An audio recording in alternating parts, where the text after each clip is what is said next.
You're listening to Civic Media. You can tune into any of our live shows on any radio station across the state with the Civic Media app. Find us in your phone's app store and listen anytime, anywhere. This is your WLCX Daily News Roundup for the Eagle 1490 AM in La Crosse.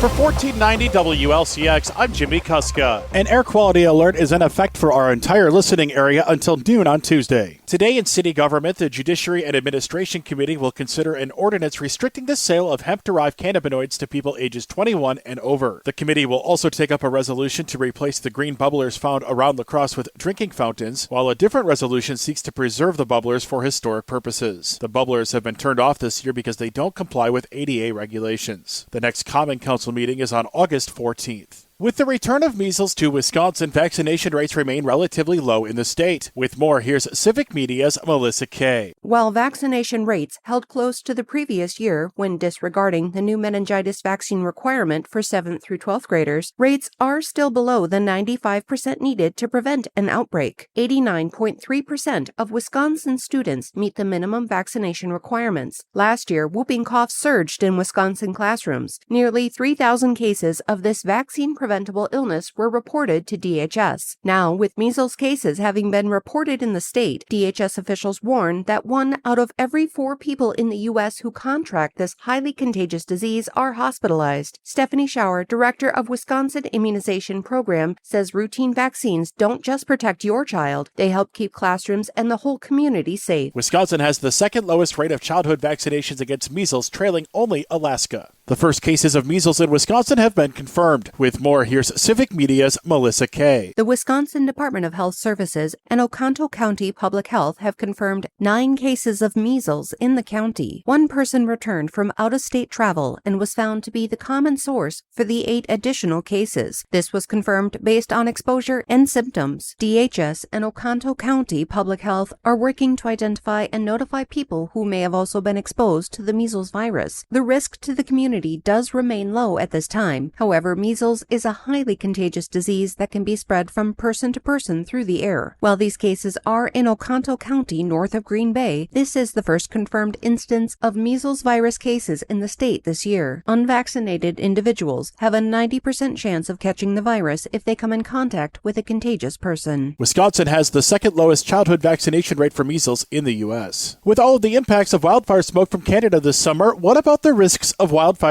here in Wisconsin? With more, here's Civic Media's Parker Olson. Wisconsin wildfires are much smaller than the ones in Canada and the western U.S. But just as there are more fires sparking out west, the same goes for the Badger State. This year, 971 fires have burned over 2,500 acres in Wisconsin. In the last 2 years, we've definitely seen some earlier fire seasons, so longer duration fire seasons. Typically, it's been kind of that March, April is kind of our peak, but we're seeing earlier peaks to our fire season over the last couple of years. So definitely earlier snow-free conditions across the state, and we're having fires statewide. In the 8 years from 2015 to 2023, there were a total of 33 fires in the months of January and February. This year and last year, there were 200 in those months. Weather is the primary factor on how many fires may occur in a year. Snow plays a key role in the changes to Wisconsin wildfires. Civic Media meteorologist Brittany Merlot says the years that are supposed to be colder and snowier aren't delivering the snow and temperatures that allow nature to defend against fires. On the other side of summer, according to prescribed burn specialist Michelle Wojteka, droughts are putting Wisconsin at greater risk. Climate change right now is most definitely impacting our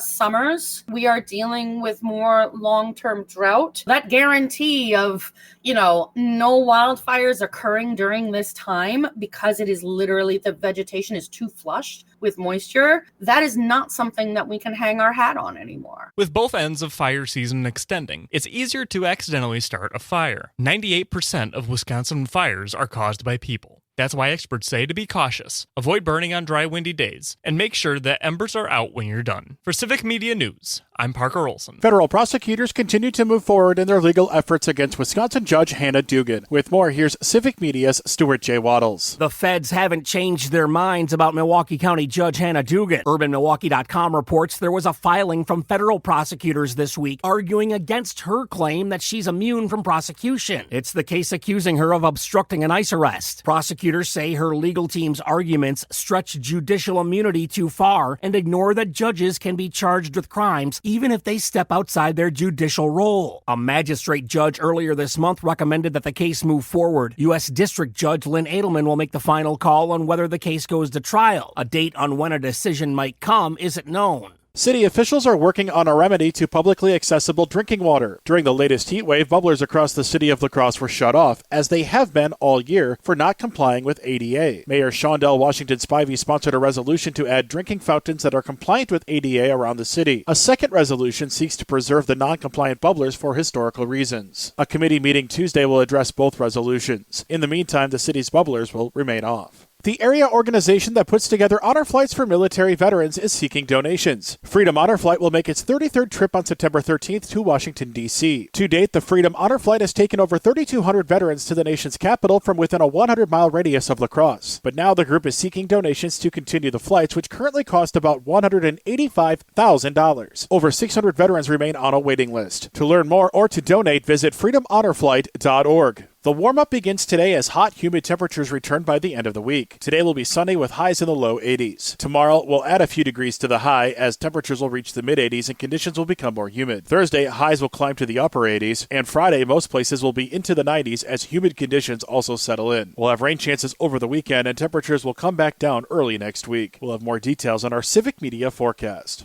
Download the free Civic Media app now at civicmedia.us/app. For $14.90 WLCX, I'm Jimmy Kuska. A Brewers win in Atlanta. Hi, I'm Mike Clemens with sports. Baseball. The Brewers face the Braves again tonight after winning last night 3-1. Isaac Collins, a 3-run homer. Starting pitcher Quinn Priester going 7 innings. Manager Pat Murphy. He's been sensational. I was kind of thinking today in about the 5th inning, this kid kind of represents who we are. Nobody knew who Quinn Priester was, and now they do. It's just amazing to see the kid just flourish the way he is. NFL, Packers defensive back Nate Hobbs is out for at least the next 3 weeks after having knee surgery over the weekend. GM Brian Gutekunst on why he signed Hobbs from the Raiders to a 4-year deal worth $48 million. Yeah, we're trying to become a certain kind of football team that can win and win, deep into the playoffs. And there's a certain kind of a physicality that you have to have. And Nate Hobbs brings all that, and that's why we brought him here. The team has re-signed defensive back Corey Ballantyne after he was released by the Colts. With sports, I'm Mike Clemens.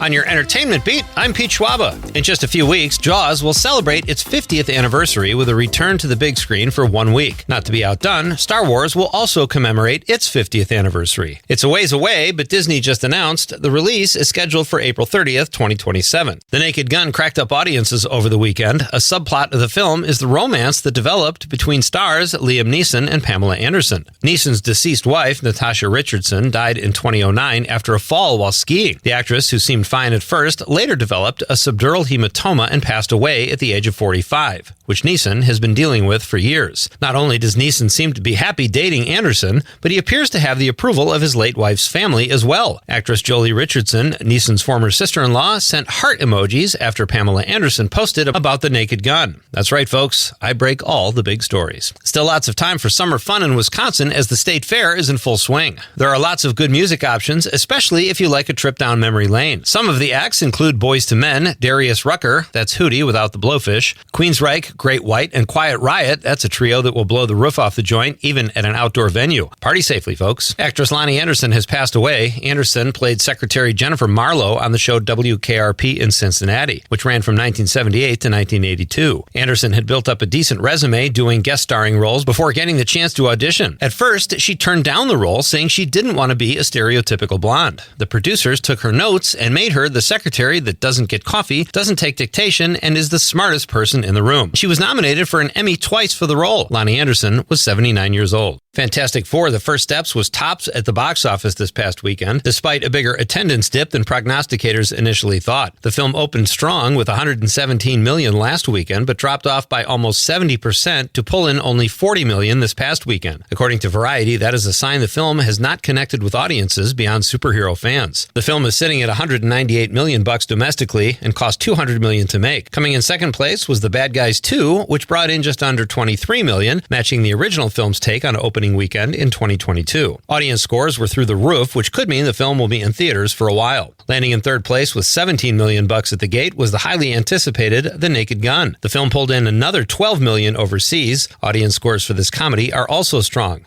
Superman and Jurassic World Rebirth rounded out the top 5. For more showbiz fun, tune into Nightlight with me, Pete Schwaba, weeknights from 6 to 8 p.m. on the Civic Media Radio Network. We are going to be dealing with more of that wildfire smoke today. Otherwise, mostly sunny with a high right around 82 this afternoon. Tonight, clear. We're going to drop down to 63 tomorrow.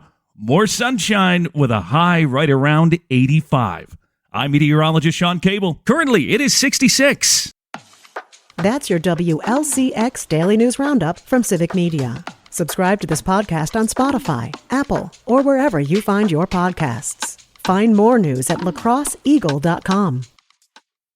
The national news cycle never stops, but it can be hard to find news about your local community. Civic Media is dedicated to providing quality local and state news coverage across Wisconsin. With the Civic Media app, you can get notifications about local stories that matter to you and your community. Find the free Civic Media app in your phone's app store and choose notifications from the menu to tell us what kind of news you want to hear about.